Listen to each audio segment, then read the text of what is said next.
Hello everyone and welcome back to our channel. I'm Theo. I'm Petra. And today we're here to do our April and May recap. 2 in 1. Because I was very busy writing a bachelor's thesis. You are traveling. I was traveling for 3 weeks as well. Oh yeah, I went on a little trip as well. We haven't seen each other. We haven't seen each other in like a month, and now we're recording and talking and catching up. And there's so much to catch up on. We watched some very good things that maybe don't deserve their own videos. Some things deserve their own videos and they're on the way. Cue clown music, because I keep on saying these things It won't happen. so many times, but I swear 2 videos are gonna come out following this recap. And they are gonna happen. I'm gonna hold myself accountable and I'm gonna be done with the exam and I will have nothing but free time to invest in my YouTube career and Petra's YouTube career as well. We'll see how that goes after you finish. Yes. It's gonna be your hot girl summer. My hot YouTubeist girl summer. Let's start our April and May recap. His Dark Materials. I really enjoyed it. I like this. I think people should watch it, you dear listener, if you like dark fantasy things. With Christian themes. With Christian, it's heavily Christian, but it does, I like these reinterpretations. I like the weird mythos and lore that they build up. So it's fun. I will say, Lyra, you have to, if you're annoyed by twins and how stupid they can be, you just gotta keep up with it a little bit, because the plot is worth it. But she's not acting not characteristically, because they are stupid. So every time the main character is stupid, you just have to remind yourself that about their age and life experience, and it suddenly makes sense why they are annoying, because they are not adults. It's not Riverdale you're watching.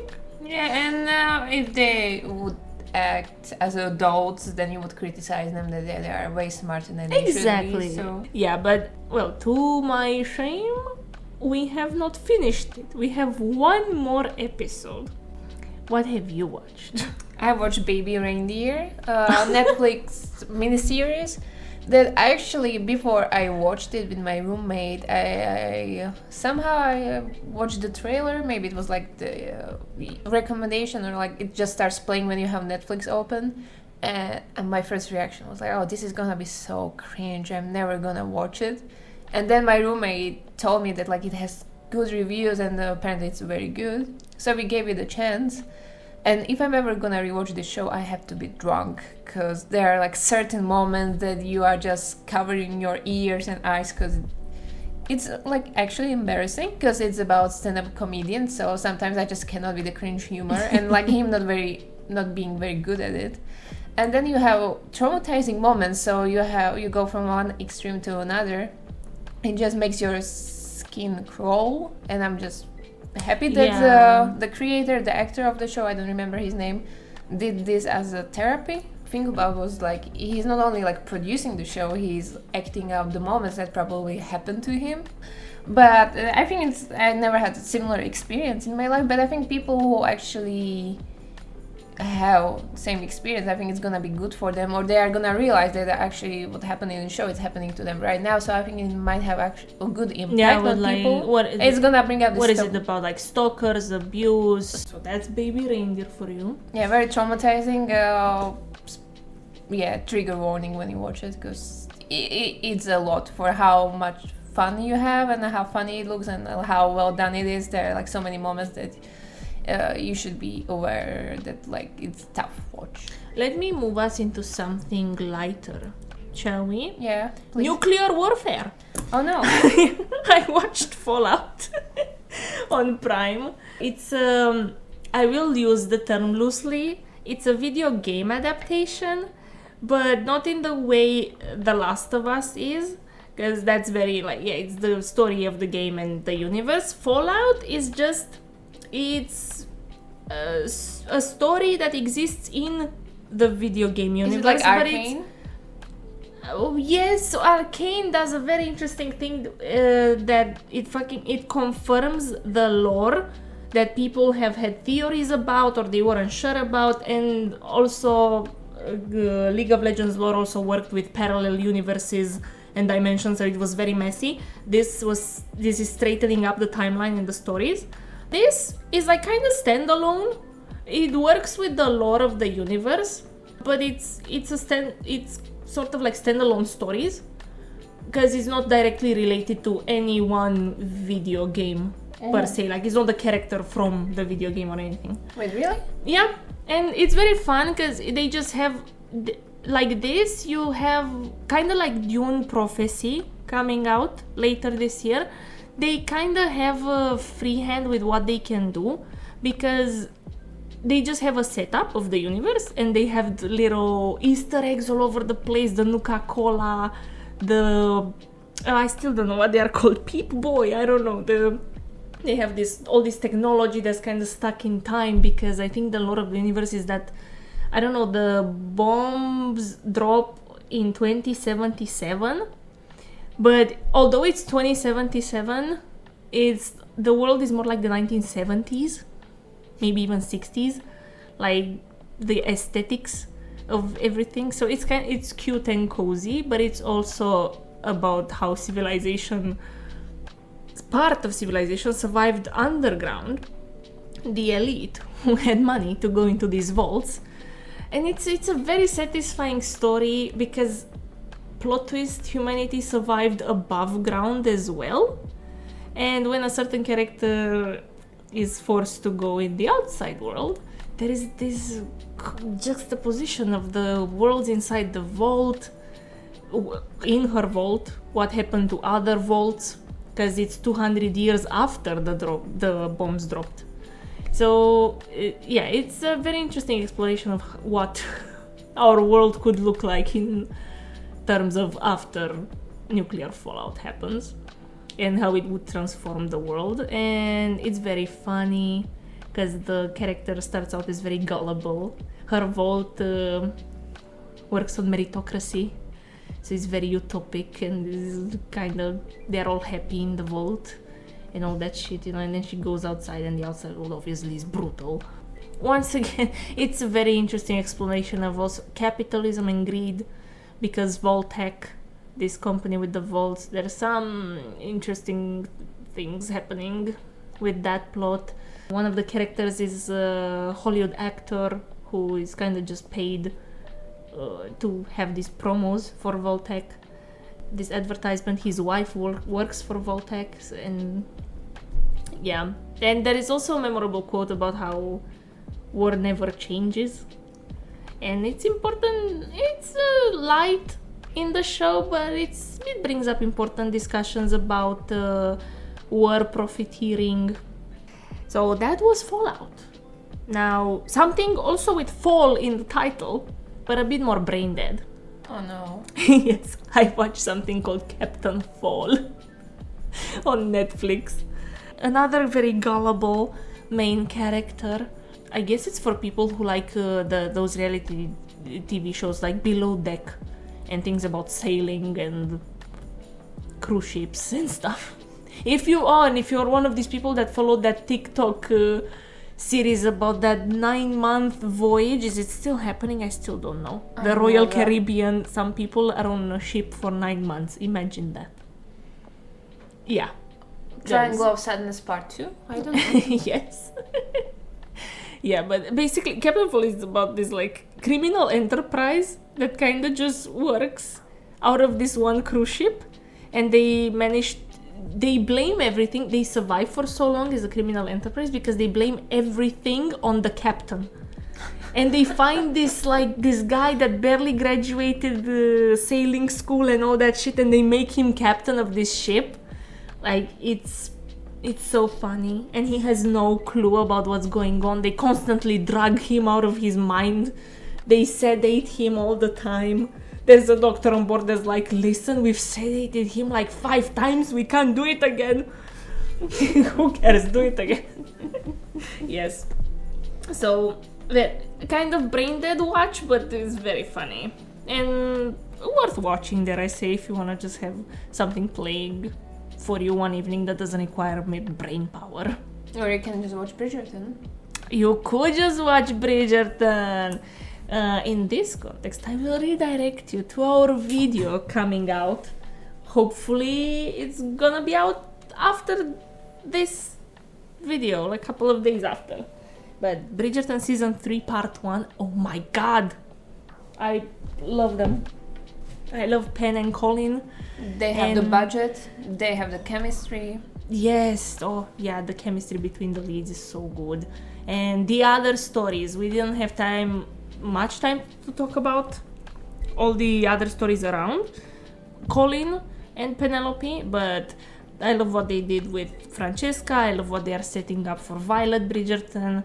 I love what for Eloise and Cressida. Yeah. Oh yes, it's just lovely. And I'm just glad Bridgerton is back. Yeah. The more in that other video coming out. It's so sweet. You have so much fun this season. It's like if you watch like dark shows like Fallout, and I don't know what else is coming out right now, but it's nice to have like something that you can relax and just enjoy very yourself. light. Yeah, very light. And the comedy is there this season, even more than Mr. I saw the Lord Snifferton and Anthony Bridgerton. But there's even more funny moments in this season, so I hope they keep up with it for part 2, although it seems to be even more dramatic. Oh, that's gonna be very intense. Yeah, I cannot wait. Looking forward to that. Besides all the series I watched and mentioned so far, I also started Abbot Elementary again. I'm happy it didn't get cancelled with the writer's strike last year and all that. It's The Office, but it's about like middle school and high school. It's in that setting and it's very funny. And I'm just happy another season came out. Yeah, it's Quinta Brunson from BuzzFeed, and she's having a very good Hollywood career right now. So I'm rooting for her, and this series is very, very funny. Again, I started Hit Monkey because it kind of gave me the same vibes as Captain Fall. I watched only 2 episodes. I'm still not decided on it, if I will continue or no, but that's interesting. Maybe based on comic books. Monkeys have a good year. Yes, they do. We'll get into that in a second. And Maxton Hall, like, oh my god, it's so cliche. It's enemies to lovers teen drama. And when I say enemies, it's enemies capital letters to lovers capital letters. Like, oh, it's so good, but so cliche that it's good. It makes you understand why we love cliches. And you can see this fucking rich asshole that you want to punch in the face in the first episode. You can see him slowly fall in love with her on screen. And it's once again, it keeps on feeding all the book talk people. All the book people on Instagram are going insane, and the montages we are getting out of this series are so good. I just cannot. Is the show good, or Theo just likes blonde protagonist? Question mark. Yes, there is a debate, but I will argue, and Petra will not watch the series, but she will watch my video. I don't think I'll make multiple. We'll see when season 2 comes out. How obsessed you are gonna be. I am so obsessed. Like, I cannot stop thinking about their chemistry is so good. Yes, like Petra will watch my video because she's supportive, and you audience members will watch my video too, maybe, because I feel like this show deserves a discussion, and because it's good. Yeah, but back to Apes, back to ape shit. Oh hell yeah, let's go. First movie I watched since going on this thesis writing journey and my actual journey. 3 weeks of traveling. I watched Kingdom of the Planet of the Apes in 4DX. I was shaken, not to my core, I was shaken by the chair, but it was fun. I don't know, Petra, surprisingly, I don't know this about her, but she really likes the trilogy. Oh, I think it's the best trilogy we have since Lord of the Rings. Oh, like, yeah, this is, do you see, she has a very high regard of this. I went into it remembering nothing from the other movies, because I watched the trilogy during the pandemic, and I guess it's trauma response. I don't remember anything. It was also the most anxious years of my life. And I have no recollection of watching these movies. I love the trilogy. It's just a little bit, but I just remember monkeys on horses. That's not enough. And Caesar, and I guess a good CGI. But it's, the second and third movie are made by Matt Reeves, director of The Batman. Oh. And when they announced he's gonna make the Batman movies, I just knew it's gonna be amazing, because like the work he did with the Planet of the Apes, it just unbelievable. I cannot believe how he lifted the whole story. Like how long has the franchise been going on? Since the 60s. Mm-hmm. He just put it on different level for me. Just the themes, the depth he gave to the characters, both the humans and the apes. Yeah, I love it. There's so much. It's a story about hubris. It's a story about can apes evolve past humanity? Do they make the same mistakes? What does it mean to make the same mistakes? Not that I wasn't invested emotionally, but it was a very strange experience. I just went in for fun. It was fun. I've heard the movie takes its time to explore the plot and the characters and everything a bit. It does. You need to be a bit patient. Yeah, you absolutely. I went in to have some monkey fun. No, and that's what you have Godzilla and Kong movies for. Yeah, but I did get something interesting out of it. Like, how do you feel about the villain? Because I think that people were saying he's like I don't think he is a villain necessarily. He's just a conqueror type of monkey that wants to civilize like apes together strong. I think back then in the original trilogy it meant something else, and now absolutely. It's also this. As I said, Caesar has a cult following, but they reinterpret and mistreat his message so much, and they do leaps in logic just to justify their actions, kind of like we do with the Holy Bible. Yeah, so it was and once again it was a movie. Yeah, a movie I feel much stronger about. This movie is Cinema Challengers. Oh yeah, actually I was so worried you are gonna miss it. Such an interesting movie, and especially I think of this movie as a movie made for Gen Z movie lovers in a way, because it's so sexy and quirky, and you have like all these characters, and the music is great. It's very experimental, and I think like it is. There's this techno vibe to it. It's so good. The tennis is the porn in it. And once you realize the character psychologies and dynamics in this movie, every time they would play tennis, I would be like, oh, how dare they show this to me? Scandal.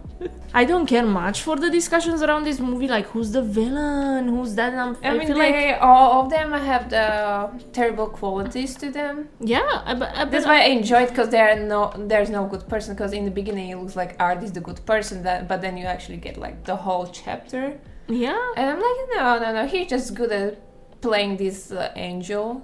Yeah, exactly. But that's I love it. I feel like all of them. I don't think we should pity anyone in the movie. I think they have a very unhealthy throuple dynamic. Mm-hmm. They all need each other, both in their romantic relationships and in their careers. And it's the drive. Tashi actually encapsulates both of these personalities. And she lives vicariously through Art's career, but she needs the passion and dumb fuckery that Patrick is capable of. And what Patrick, wakes up in her. Yeah, and then he talks back to her, because Art is very submissive. Like, he's not gonna talk shit back to her at all. And then she understood when they were young, she understood her, I don't want to be a homewrecker. Yeah. I'm no homewrecker, boys. That she understood their relationship as well, and how they had their own little dynamic there of competing with each other, although they were playing the doubles when they were young and all that. Oh, because when you think about this movie, the plot isn't that mind-blowing, it's more about the characters and the relationship. Take in all the sexy tennis, All the beautiful shots, like the way they did with all the camera angles. I was just on the edge of my seat. I was just like, and when the music just hits. Oh, the last 5 minutes of the movie, iconic, beautiful cinema. And I feel like in the end, it's a collective climax brought on by some very good fucking tennis. It's a very interesting movie.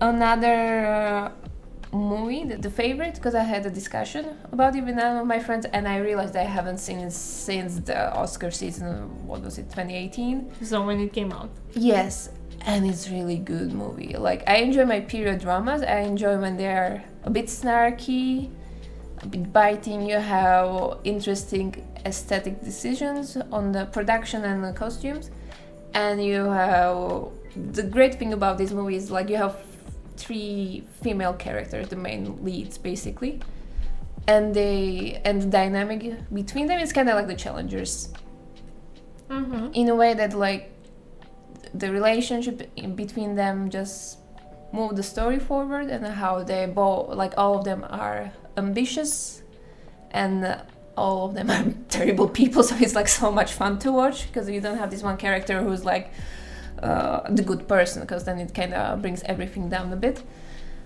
But I like it. He has this very interesting angle, especially in his older movies, because then you have the Poor Things, which I think is completely stand out. Nice.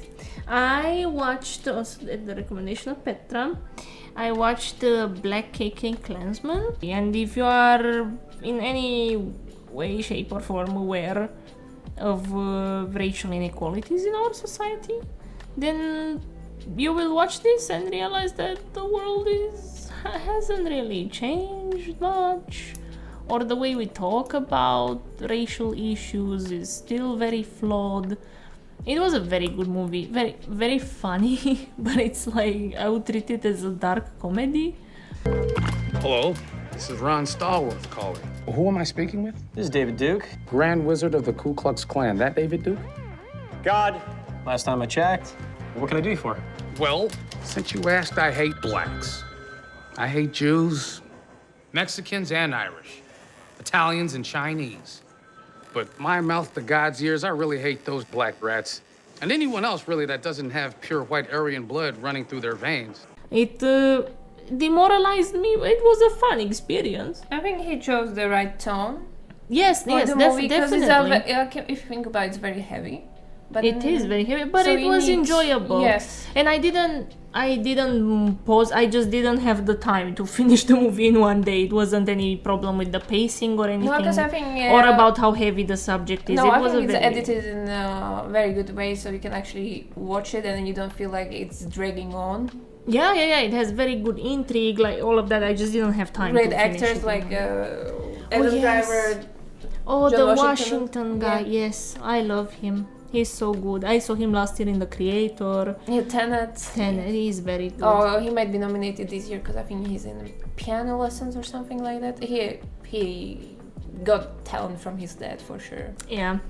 And now, do we talk now about our cinema experience? I just have one movie to mention. It's Snatch by Guy Ritchie, and I just really want to say I love this movie. I rewatched it with my roommate because he hasn't seen it yet, and he's a London boy, so I kind of had to force him to watch it because it takes place in London. And I just want to say that, I feel like certain directors, because I know the Gentleman TV show is on Netflix right now, and I know people like it because I think it's also based on the Gentleman movie by Guy Ritchie. And I just want to mention that sometimes I just feel like certain directors are so great early in their career that I don't think their style necessarily fits so well with the modern aesthetic. I just don't really enjoy his recent movies. Guy Ritchie's movies. I think he was the best in the early 2000s. But yes, Guy Ritchie for you. Snatch, watch Snatch. That's a good movie. Oh, and how Brad Pitt as a pikey, so... Beautiful. Now, we went to cinema to watch Furiosa, Mad Max saga. I mean, it rocked. I loved it. I think people who... I don't know. This is a problem we had in the Birdgerton discussion as well. or prior to it. I don't think it made it into the recording, but a lot of people, and on YouTube as well, what happens with reviewers is somehow they think you gain more social capital by being vocal about what you dislike so much that you don't even mention the good things about something. And I'm like, it's okay to have mixed feelings. Just recognize when there's something good to recognize, just please recognize it as well, because then we get opinions like, oh my god, everything sucks in this generation, cinema isn't cinema, music fucking sucks. I'm like, well, yeah, but I also like to be the pessimist too, but at the same time I am. And I complain about movies, like that's my whole personality, but yes, I and I'm friends also with Petra. praise things. And I'm like, I feel like all of these people are just kind of not even like, they don't think it, they just make it their content so they get the views, because people like to, see other people bitch about stuff. In that context, people who are mad about Furiosa are just the people that were mad about Mad Max Fury Road No, it's for back in the day, and now people, they've since woken up and realized that Mad Max Fury Road is a fucking great movie. Yeah, I remember. I told you that I remember because I was very present online when the Fury Road came out. I remember there were just a lot of, especially men, because of course, who complain about like there being like female characters in the Fury Road. It is a feminist movie, and And they were female just, leads, and they complain about this all the time, no matter what. and then they're like, oh, we don't complain about female leads. We only to complain about the female leads who are written in shitty way. And I'm like, well, that's not true, honey. You just complain because you love to complain. But I remember they complained about the color grading in the Fury Road, and now everybody, just 10 years later, everybody just praising it, and It's I'm like, iconic. I'm just like, And I knew okay. from the first time I watched the movie that it's iconic, and I wasn't afraid to express a positive opinion. But then again, we live in a day and age. Furiosa is such a good movie. There's like some, of course, there are some things you might not necessarily enjoy, but there's so much good stuff about the movie that nobody's even talking about. They just like want to point out the bad CGI, or I don't know what else people complain. Yeah, the one, let's say, unfavorable things I have to say about it. It didn't reinvent the wheel. It's a Mad Max movie. So everything you loved or hated from the first one, you're gonna love or hate about this one. Because it's more of the same. But I mean, not plot-wise, visuals-wise, if you loved Mad Max, you're gonna love Furiosa. I think this one is is gonna be in between the old trilogy and the Fury Road, because I think In the terms plot of one, quality? I know in general, because aesthetic-wise it's like close to Fury Road, but the plot-wise it leans more towards the old trilogy. Like there's actual plot, because like the Fury Road has very simple plot, and then It is very simple. This one is more complex. And I'm the happy- things happening, and the timeline it follows is also more extensive than Fury and Road. the character build, you have more character in a way. Yeah, like it's yeah. very present, and I'm happy they didn't do Fury Road 2. It's a very own thing. It exists in the same universe, but like because of the plot, it's just not the same, which I appreciate a lot. And I enjoy movies like the Norseman, Birdgerton, and all of that, because you have these like characters that we see as when they were kids, and then something traumatizing happens to them, and then we see them on their path for revenge. It's like very connected to building this myth around these characters, and this is why I enjoyed the movie so much, because we have her as a child being kidnapped, and her as an adult looking for vengeance, and it's like Making very much her own name in the process of that. and with the whole like is it 6 parts or 7 parts? It feels like it's part of like five mythos, or 6, yeah. mythos books in the future. That was and- also surprising. This movie has 5 acts. I'm like, wow. Oh, I love that. I would love to see something like that done in Dune Messiah in a way. I think we have. It's become like my predictions for cinema in the future. I'm seeing more and more of it. The one Challengers had acts. Oh, Poor Things. Poor Things had Yeah. acts. There was something before Poor Things also last year that had this. So I'm happy we are moving back into this because I think older movies are doing this as well. It's not like a new thing happening, but I haven't seen it happen in cinema in a long time. Just an observation about cinema today. Oh yeah, and I'm curious. I think we're gonna see more and more movies do this. yeah, and it just feels like it's like we have the plot we have. It feels like it's collected through some like stories people were sharing about her, and like just putting it all together, like how we have our own myths. I think it's very good compared to the like rest of the blockbuster movies that we have. Well, we had in like since 2020 basically. Let's say this decade so far. I think it stands out. Even like in the bad CGI, I think it's still better than like what the fuck we have in the Marvel movies and the other blockbuster movies. It's not better compared to the Fury Road, but I think it's still better compared to the rest of the movies that we have coming out. Yeah. But once again, very good movie. If you like Mad Max Fury Road, go watch Furiosa as well. Go watch it because I don't think it's doing that well at the box office. So like go and support it. Go help it. We couldn't. Our audience is too small, and we couldn't help Dune Part 2 reach 1 billion. I don't think we can help Furiosa out of the slum they're in. But nevertheless, for your personal pleasure and viewing experience, if you love movies, go watch any of the movies we've mentioned. Go to cinema some more. Oh yes. I guess that's what we want with this channel. And with our recaps, inspire people to go see movies and watch more TV because it's fun. Yeah, and thank you for watching. And see you guys next time. Don't forget to like, subscribe, engage with our content. We have a TikTok account. Go follow us on TikTok. And maybe other social media in the future. We'll see. Thank you and goodbye.